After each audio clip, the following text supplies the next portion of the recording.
Hello, hello. I am super excited because check out what arrived. This came to my doorstep just today, so I can't wait to play with it.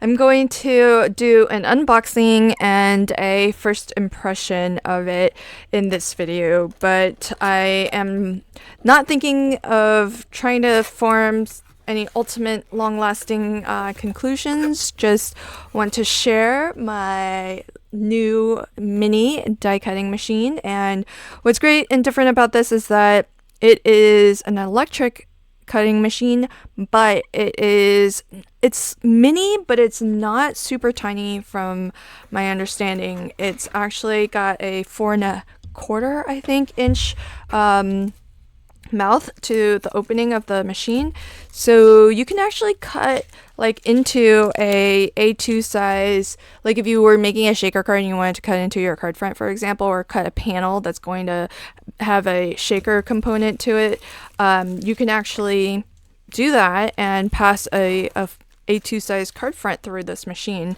I believe. So we'll see if that's actually the case. And I've got everything out of the box. So it is not super heavy, but it is hefty. So I think the machinery in here is going to be probably pretty, pretty substantial from the weight of it.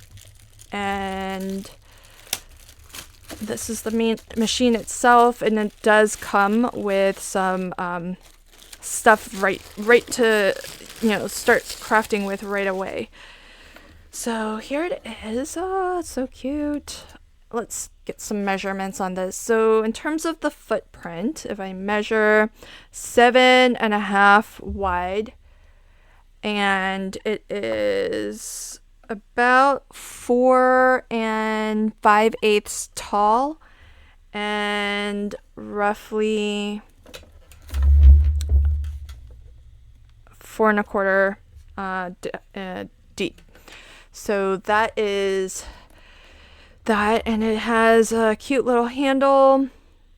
You've got your so my understanding, actually, because I did watch a review, I got it on HSN, so I did watch Anna Griffin talk about it on HSN when she introduced it. So there's a power button that turns it on, and I think I saw back here there's where the plug would go.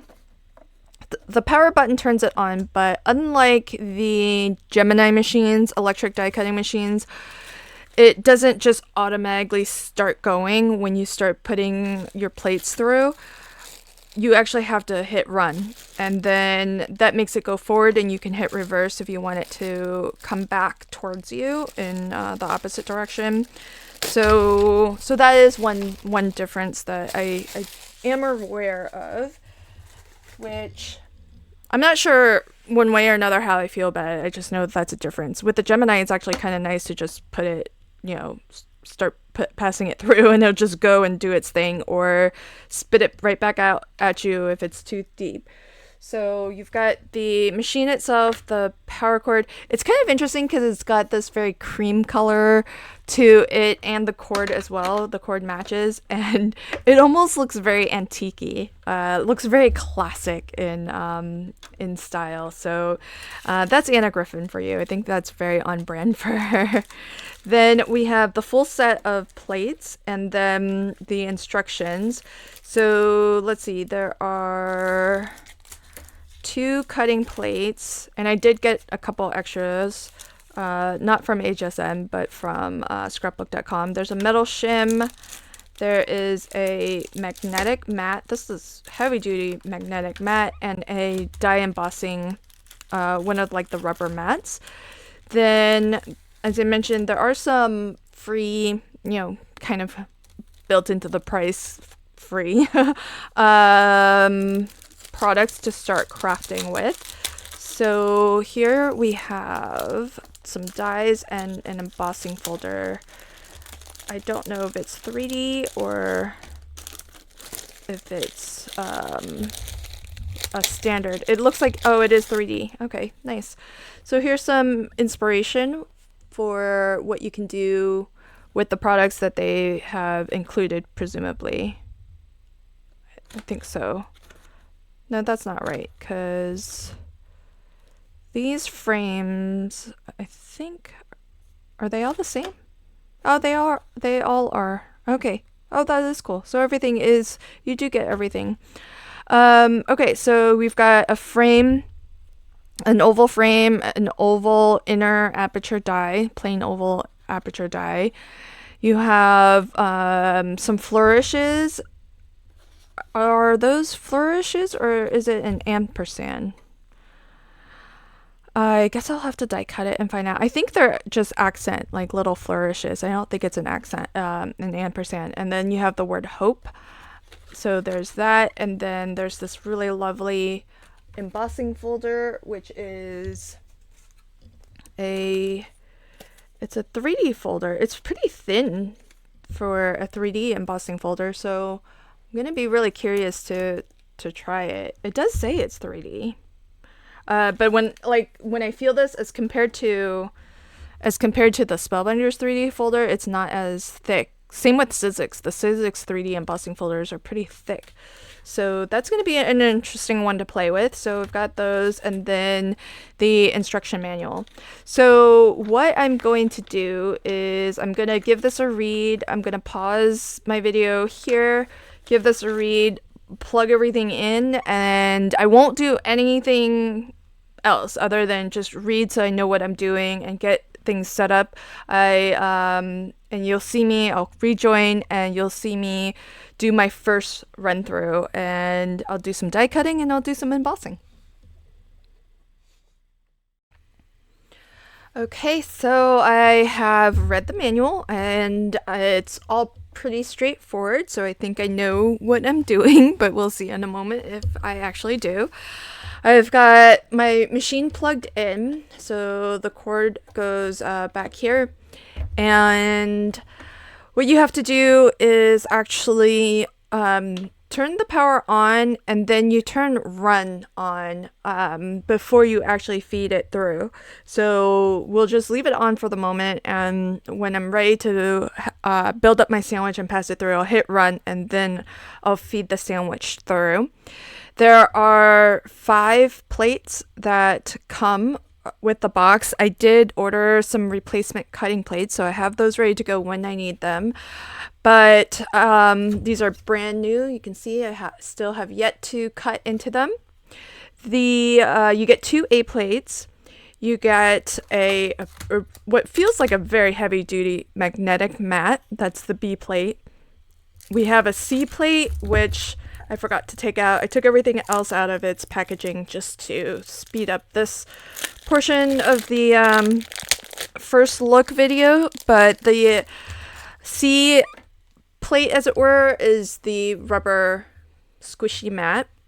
And then there's a D plate, which is a metal shim. So A through D, and your basic cutting sandwich will start there. So it starts with A plate on the bottom, your magnetic mat on top of that, and then we'll grab the more, this isn't the most ornate or intricate die I've ever seen, but it's the most ornate one here, so we'll see how, and I'm guessing it's gonna work beautifully since it is included, but it's a good one to test. So you put this with the flat side down, so cutting side up. Wow, that's really strong, folks. That's really strong. It kind of pinched my fingers a little even, so be careful when you're using that. Then your paper goes on top of that. So this is cutting side face up. Paper on top, and then you're gonna cut into the A plate, a second A plate. And I don't see any of my die, so that's completely covered. To get this to actually, so I can go like this and nothing's gonna happen. So it doesn't automatically grab. What you need to do is hit run. You can hear it going, and then once it grabs, you just let it pass through. And if you want, you can hit the reverse and have it come back, but I want to see whether or not it actually cuts in one pass, and it kind of looks like it does just through the plate here. So look at that. Wow. Okay, that's pretty darn good, folks. That's pretty darn good. All right. This is I'm I'm already happy. It's so hard cutting into a new plate, isn't it? So I'll definitely be kind of rotating these, making sure that I'm cutting them at different angles, and that way tends to help reduce warping if you do that, just to exercise all, kind of cut into all areas of the plate. And I'm just gonna knock off as much of this as possible, because there is an option for debossing with your dies. So when you look at a die, you'll sometimes see that there are some cut areas from your die, and those areas will actually create a little bit of a deboss. See these circles here? It's cut into the metal, but the metal isn't raised, so those circles don't actually cut out. But because there's no metal there for those circles, what happens is, if you build the right sandwich, the metal is going to push down into the paper, and the paper is going to get depressed where there is metal, and where there isn't metal, it's going to look as if it's raised. So you can get a little bit of a emboss, deboss kind of look with dies that have that sort of design. So what I am going to do is build the sandwich that is required for that. So let's first just clean up a little bit. Now for that sandwich, what we need is, and it's kind of handy, there is a little cheat sheet here. So it says to emboss detail in the die cut. So we want plate A, and then we want the metal shim.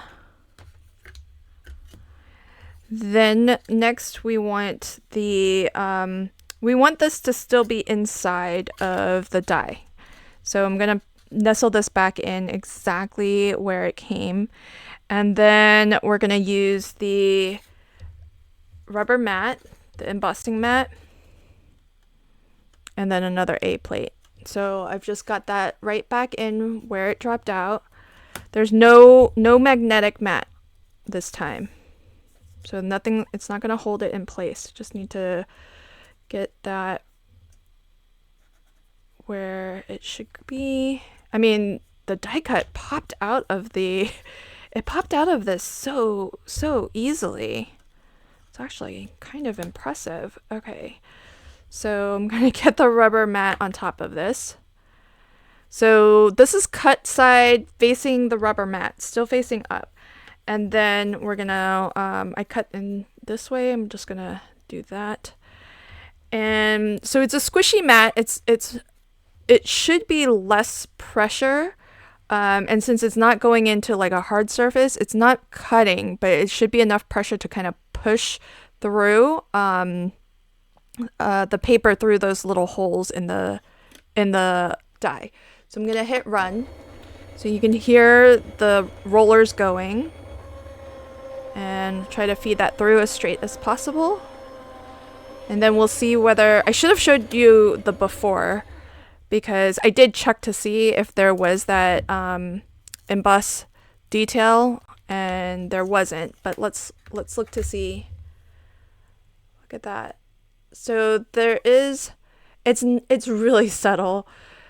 I can kind of see those dots. So you can see the oval impression, but you can't really see the dots. It's meant to also, I'll show you.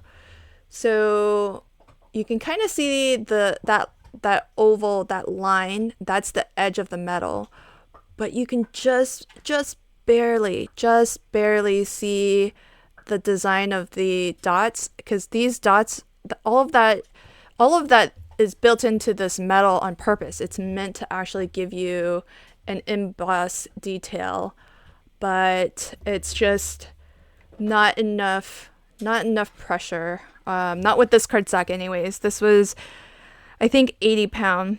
And so anywhere where you see like cut metal that's not raised, like those areas where, let's see, with my pokey tool, I can show you this area here. It's just metal, an opening through the metal. So those should leave some emboss detail. You can kind of barely see it a little bit. See how it looks a little bit raised there? That's that emboss detailing. Not perfect. I imagine with maybe either a shim, a cardstock shim, or possibly with a thicker cardstock, maybe that would come through a little bit better. So there's that. It die cuts beautifully though. I don't often use the embossing feature on dies that have them. So it's worth playing with more, but so far with that die, really happy. Then we have the 3D embossing folder that was provided, and to emboss, to do a 3D emboss, I'm not sure what you would do with a standard, but I did pull out a standard embossing folder, so this will go through. This is a Spellbinders one, and you can see it's actually wider than the Anna Griffin one. So I'm gonna give this a go. We'll see. I don't know if it'll work or not, but this is rather narrow.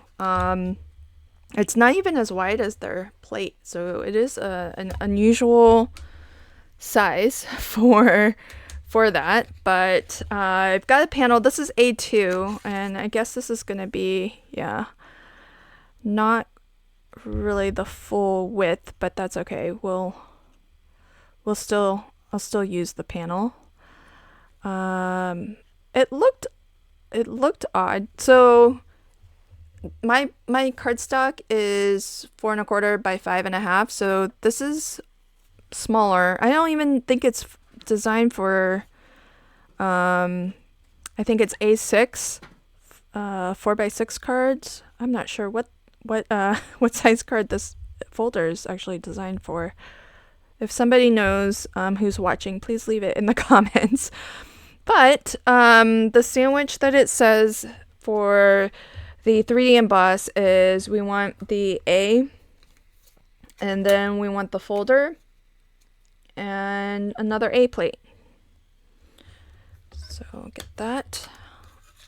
And that's it. We just run this through, just as is.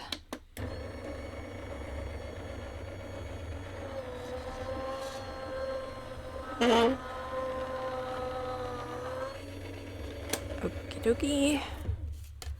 So this is a 3D embossing folder. So I don't know that I would class this as 3D. I feel like this is a standard emboss. Because 3D, the thing with 3D is that, so a standard embossing folder, it's either this level, the paper is either at this level or it's raised. With a 3D embossing folder, you get like some curvature, you get, ups and downs. It's not just one level or the raised level, there's in-betweens, and that's what gives you this really nice 3D effect. And I guess maybe I could see that there's some areas that are a little bit more debossed, like the actual kind of lines here, but I feel like this is a little bit more towards a standard emboss, but that's just my 2 cents. I'm going to try to pass through the Spellbinders embossing folder. This Anna Griffin 3D embossing folder, it's thinner than a Spellbinders standard folder. So that's interesting, and we'll see if the same plate combination will work.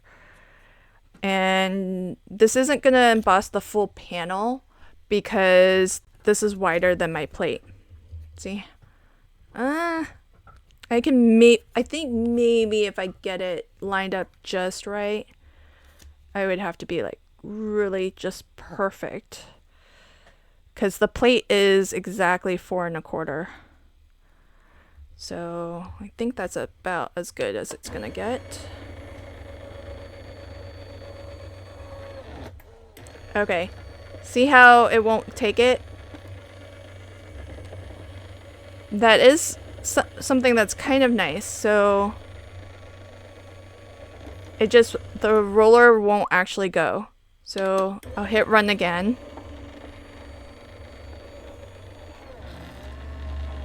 Oh, okay. So if you make a sandwich that's too thick, then it just won't take it. So, and I did mention that this embossing folder does feel thicker than the Anna Griffin one. So it's going to be a bummer if I can't pass other brand embossing folders through. The way that you would normally address this is just try to make your compose a sandwich that's going to be not as thick. So I think the one possibility of doing that would be using the mat and maybe the metal shim so that we have a hard surface on top that goes through. Let's just have a little bit of a play.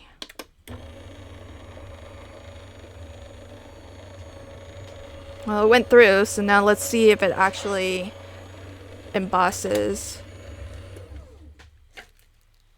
Because I don't really buy Anna Griffin embossing folders. That didn't actually work. See how it only embossed this because that at the very top there was when it started to go through, and remember it stopped and then it kicked it back out. So when it passed through the rest of the time, it just wasn't enough pressure to actually do a full emboss.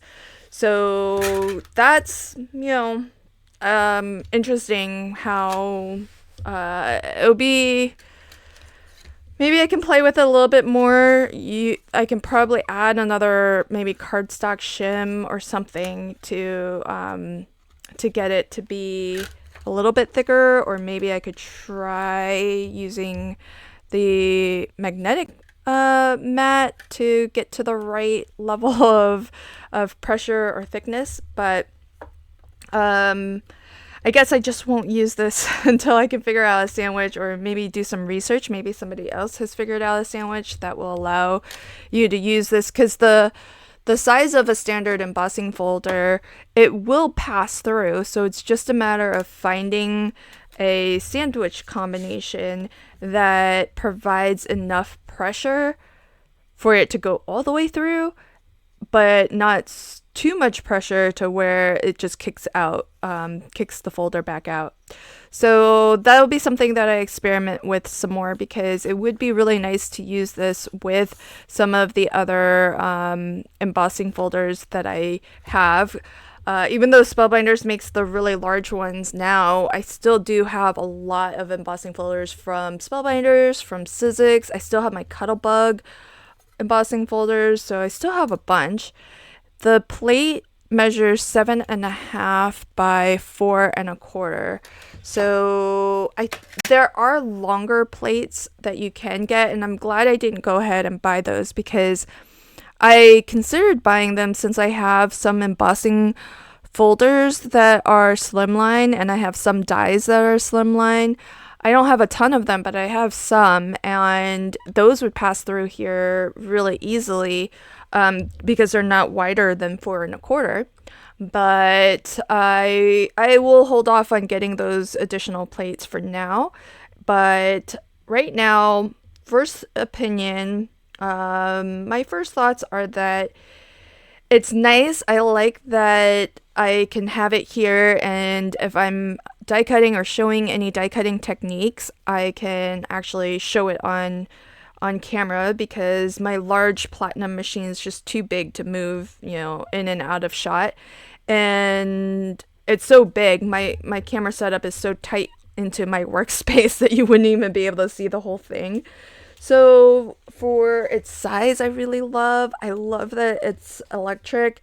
That really, I think it's going to save me on hand cranking, and I'm still going to use my platinum machine loads, I'm sure, but I'm guessing most all dies are gonna fit onto this. It's only when I'm doing like 3D makes, bags, and boxes and whatnot that I will absolutely have to use the platinum. But otherwise, I think this is gonna be really handy. I like being able to pass it through and then maybe just doing a couple of other things as it's going through. And it does look like it die cuts beautifully, and this just fell right out of the die, so I'm curious to try it on some more intricate dies. But just initial thoughts, I'm happy with it. I would be a little bit more happy with it if I could get it to work with other embossing folders. But at least for the main purpose that I bought this mini die cutting machine, it's so far past my initial kind of thoughts or expectations. So I'm so far pretty pleased with the purchase, and I'm going to actually I'm going to go ahead and try to use this as much as possible over the next week or so and really put it through its paces, maybe do some more kind of exploration with the other embossing folders, other dies and whatnot, and come back with another more fulsome review after I've had a chance to actually use it more. And I'm going to try to use it as my main die cutting machine over the next week or two. So those are my first impressions and my first look at the Anna Griffin Mini Empress. If you have this and you've actually managed to get other embossing folders to pass through it, please let me know in the comments what sandwich combination you used. And if you have it, if you don't have it, feel free to leave questions, comments. If there's anything you want me to explore with it, then let me know and I'll do my best. Until next time, happy crafting and have a fabulous day. Bye.